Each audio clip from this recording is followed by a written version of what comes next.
Greetings and good afternoon from the west side of Central Park in the heart of downtown New York City. Today we are visiting the attraction that New York City is known for, the American Museum of Natural History. We've got quite a lot to get to today, so I suggest that we start exploring. The American Museum of Natural History is open every day of the week from 10 to 5:30 p.m. I was here at around 1, and so it was starting to get a little bit crowded here at the museum. Upon entering the museum, we are greeted by two enormous dinosaur skeletons, which is certainly a great way to greet people to any natural history museum.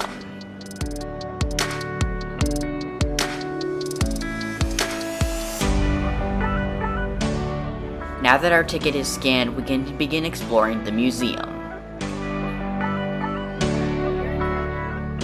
The first exhibit here at the American Museum of Natural History is the Hall of Asian Mammals, located just a little bit past the entrance. This exhibit here has a number of creatures from Asia housed in these small dioramas here, with creatures like tigers, leopards, elephants, deer, and many more. The design of these dioramas is truly amazing and truly replicates the animal's natural habitat as well as the creatures themselves.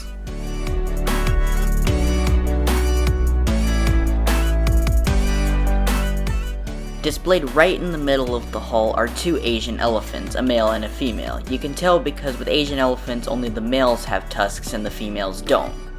In here is a species that you rarely will get to see in the wild if ever, and no American zoo still has them. This is the Sumatran rhinoceros, aka the hairy rhino, the Bornean rhino, or the Asian two-horned rhino. The Sumatran rhino is by far the smallest rhino species in the world, weighing in only at around a ton, and while that's still quite big, it's really not that big relative to most other rhinos. As well as that, they are by far the most endangered species of rhino, with possibly less than 80 of them still surviving in the wild today. This is mainly due down to poaching for their horns, but yet another reason that their numbers are so low and have not been able to increase is that they reproduce in a rather irregular way for most rhinos. Unlike most other rhinos, they only ovulate after mating, which greatly makes it harder for them to breed with each other. And with possibly less than 40 to 80 of them left, it is very hard for them to interact with one another and mate. The Cincinnati Zoo and Botanical Garden, located in Cincinnati, Ohio, was the last zoo to house Sumatran rhinos, and it housed them until their last one, named Harapan, left for Indonesia in 2015. We can only hope that conservation can save these critically endangered species, but who knows what will happen to them in the future. Just across the hall from the Sumatran rhinoceros is the Asiatic lion. Yes, you heard me right, the Asiatic lion. Whether you believe it or not, there are lions that exist in Asia known as Asiatic lions. However, they are extremely rare and endangered compared to their African counterparts. The main difference between African lions and Asiatic lions is that in males, the African lions have much thicker manes compared to the Asiatic lions that have much smaller manes. You can also find a number of deer displayed in this exhibit. Deer in India are known for being the main prey of the tiger. In this diorama here is the gaur, which is the largest of all the Bovidae family, with males getting up to around 2,200 pounds or more. Also known as Indian bison, gaurs are primarily found in the jungles of India. You can also find water buffalo here in this diorama. While they are slightly smaller than the gaurs, they are still quite big animals, weighing up to around a ton. What's almost 4.5 times the size of both of these creatures, though, is the Indian rhinoceros here, which is the second largest rhino overall, weighing up to around 8,800 pounds, making it slightly smaller than the white rhino. Of course, as with pretty much anywhere on Earth, as well as animals, there are also people in Asia, all of which have a pretty interesting history, and this next area of exhibits here clearly shows us just that. Asia was known for a number of cool things back in ancient times, such as developing their own unique writing system, as well as their special agricultures and religions. There also were a lot of trade networks around Asia where people would trade one thing for another. Many countries in South Asia, such as India, developed the ideas of Hinduism and Buddhism, as well as advancing urbanization, such as the Indus Valley Civilization. The Indus Valley Civilization had many of its villages placed right alongside the Indus River and the Ganges River, the former of which is how the society actually got its name. Many societies in the ancient times were placed right along rivers as a way to have a good water source so that they could plant crops.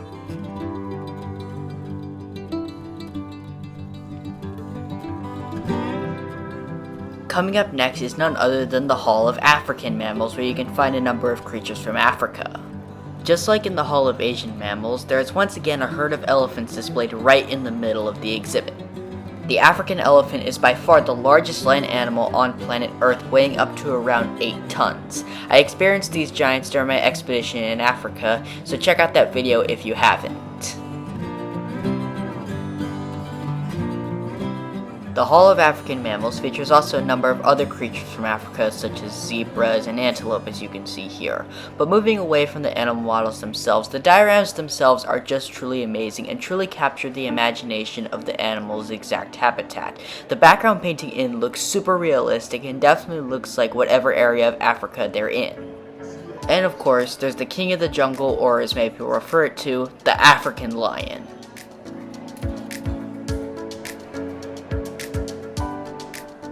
In here is a number of zebra and wildebeest designed to represent the great migration that takes place every year in East Africa from the Serengeti National Park to the Masai Mara. It takes place once a year, once the rains in the south move north and the dry season approaches. All the plants that the wildebeest, zebra, and antelope like to eat dry up, and thus they have to follow them north in order to eat.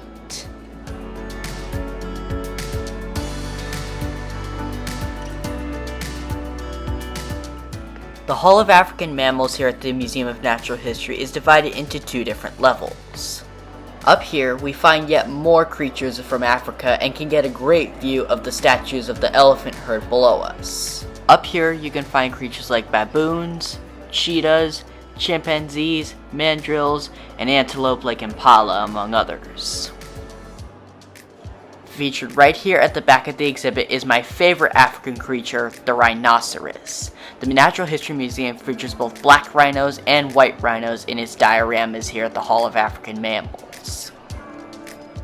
You'll also find wild dogs, vultures, black and white colobus monkeys, and ostriches, among others, on this level. Making our way downstairs brings us to the North American grasslands level, where you can find a number of creatures from both the present and past of creatures that used to roam the prairies of North America. Right at the entrance to the exhibit is a small diorama featuring creatures from the Ice Age, such as mammoths and giant bison, among others. Mammoths, as you can see, are ancestors of today's modern elephants, however, were even bigger. 20,000 years ago, however, the Ice Age began to melt as climate began to warm up, driving many creatures like mammoths, woolly rhinos, and giant bison to extinction. As well as a number of extinct creatures from North America, there are also a number of creatures here at this exhibit that still roam North America today, such as mountain goats, bison, grizzly bears, mountain lions, jaguars, as well as others. All of these creatures still roam the great prairies, mountains, deserts, and coasts of North America today. Coming up next is the planetarium, one thing that the American Museum of Natural History is well known for. People will go up into this giant globe thing and basically get a virtual small view of the universe, as if they're going far away from Earth and experiencing the universe itself.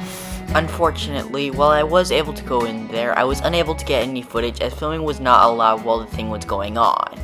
From this walkway, however, we can get a true size of the globe itself from the outside, with a number of space figures surrounding it.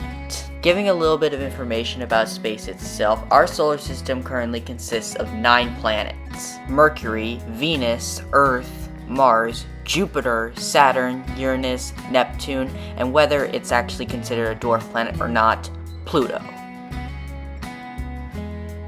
Displayed over here are a number of mini telescopes. Telescopes are a special kind of technology that allows something that is really far away to look really close when you look through them. This comes in handy when studying things all the way from Earth that are far out in outer space beyond what the eye can see. Stuff that these highly sophisticated technology is often used for is for seeing stuff such as black holes, distant stars, and distant planets, among others. Speaking of distant stars, while our sun is in fact a star, it may look quite a bit bigger than most of the other stars you see, but only because it's the closest star to Earth at the very center of our solar system. Others are much further away, and thus they look quite a bit smaller, when in fact some of them could actually be 100 or even 1,000 times the size of the sun. One thing that I'm not sure what was the point of having here in the space exhibit was this giant round fish tank housing what appeared to be krill. Displayed over here is a list of things that life as we know it on Earth needs. These basic needs include water, energy, and carbon-based molecules. While Earth offers all of these things, many other planets lack these basic needs, and thus it's hard for life to survive on other planets as we know it. However, there is a chance that some life on those other planets may benefit from other things that they have that Earth doesn't, and thus may find stuff here on Earth much more dangerous. In this exhibit here were a number of more particles from space. Many of these were small pieces of rock that probably came from what's called an asteroid. You guys have probably seen shooting stars in the night sky if you look up, right? Well, realistically, shooting stars really aren't stars at all. They're actually pieces of rock that move rapidly through space, known as asteroids. Usually, asteroids are extremely small, usually only as big as a grain of sand. However, some of them can get as big as something like Mount Everest, like the one that struck Earth 65 million years ago that led to the extinction of the dinosaurs. As well as just being pure rock, some asteroids oftentimes will contain metal inside them, and is actually one of the sources where we get metal from.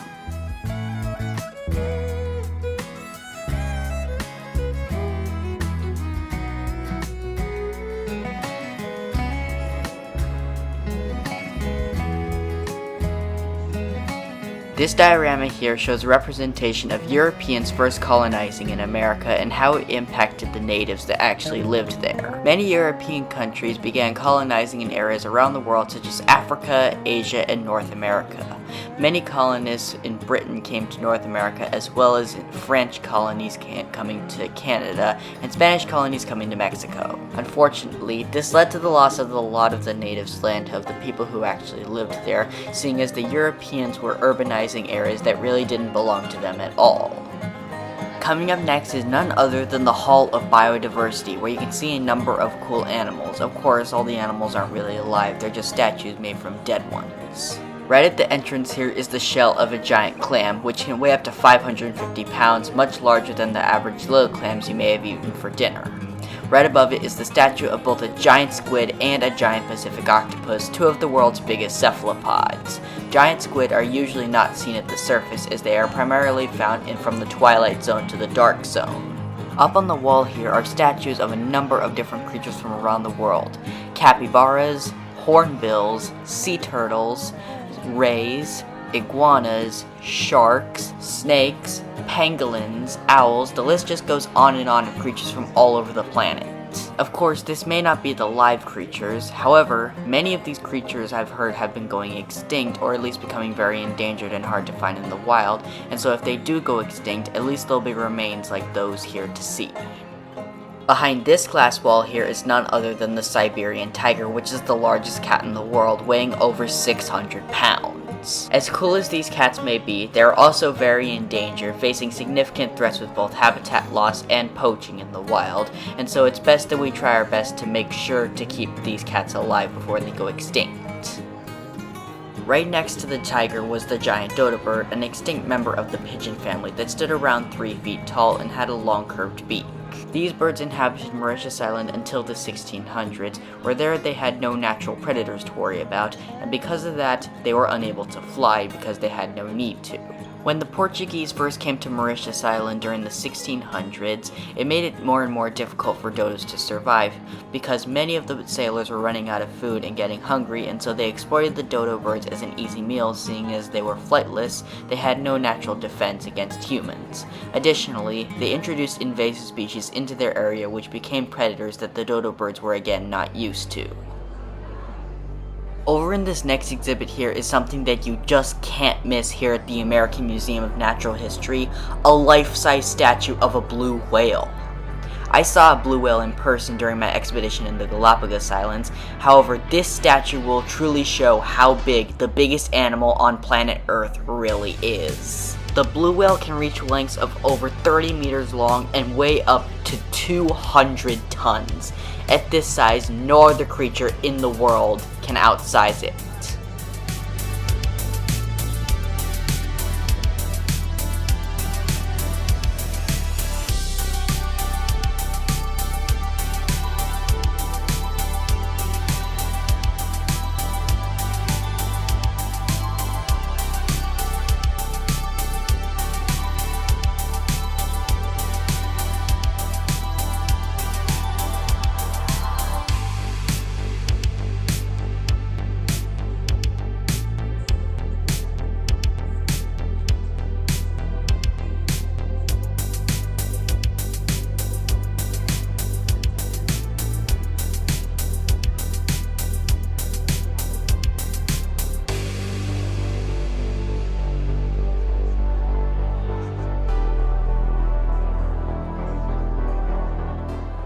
As well as the statue of the biggest animal in the world, there are also a number of species of sharks featured down here.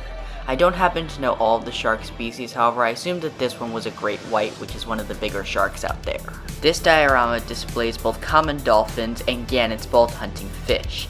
Gannets are a type of seabird that can actually dive underwater to grab fish. Most seabirds can only grab fish from the surface. Additionally, there is flying fish here, a type of fish that can actually leap out of the water and glide with their wing-like fins. You can also find a number of species of seals here, like harbor seals, as well as sea lions and walruses, among others. The key difference between seals and sea lions is that while sea lions have their back flippers facing forwards when they're on land, seals have them facing directly backwards and have to just move like a caterpillar on land, whereas sea lions can actually walk on their flippers. Now, the main thing that's probably going to stick out about walruses against other pinnipeds is that unlike seals and sea lions, walruses have extremely long tusks sticking right out of their mouth. They primarily use them for fighting with each other for dominance and for defense against predators like polar bears. Walruses can weigh over 2 tons, making them one of the biggest of all pinnipeds in the world. However, the biggest pinniped is the elephant seal, which can weigh up to a whopping 8,800 pounds, or about twice the size of a walrus.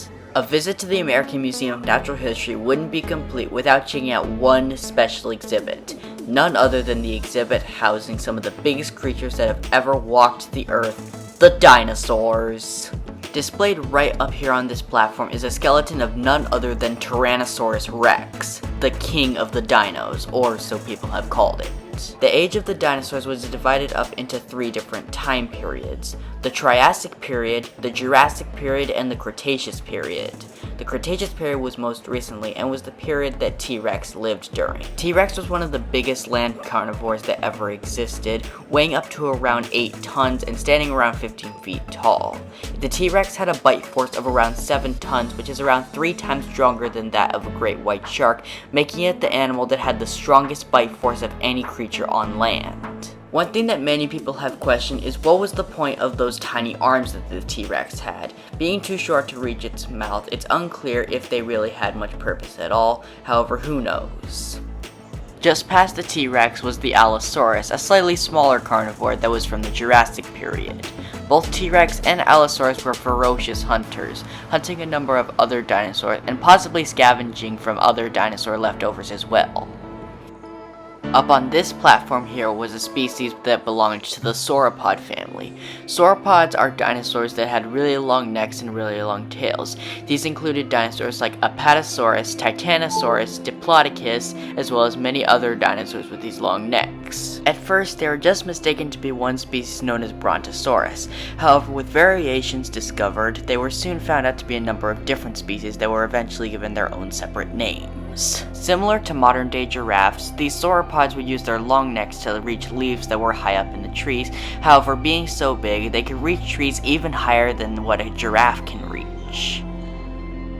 Displayed over here was a skeleton of some kind of Deinonychus, a type of small dinosaur that was much smaller than T-Rex. It was a member of the Dromaeosaur family, which was a type of dinosaur that very much resembled modern-day birds. Previously believed to be reptiles, many people now theorize that dinosaurs are actually the ancestors of modern-day birds, seeing as they share a number of similar traits, especially the theropod dinosaurs. Like modern-day birds, most theropod dinosaurs have the knees on the back of their legs instead of on front, and walk on 2 legs as opposed to 4. Some people even theorize that some dinosaurs like Velociraptors, Troodons, or Deinonychus may have even had feathers covering a lot of their skin, which is something that all modern birds have. Also living during this time were pterosaurs, which is you probably heard of the pteranodon, a type of large flying creature which will dive down and snatch fish right off the surface of the water, similar to modern-day seagulls, gannets, pelicans, and herons. Well, with a little bit more gazing at the T-Rex, we can soon bring today's video to an end. I know I've been absent from posting to YouTube for a while, but I have to have school exams and a number of other things that have held me up, and thus I hope that you guys understand why I've been absent. In the next video, I'll be right back here in New York City to take a full tour of the Bronx Zoo, the best zoo in the United States that I have seen so far. Anyways, if you enjoy my videos, I suggest clicking a like and subscribing to the channel if you haven't. There's quite a bit of cool stuff coming up very soon on this channel, and I hope you guys are all excited about it. Anyways, that concludes today's video. I hope you enjoyed the visit, and I will see you all next time. Take care.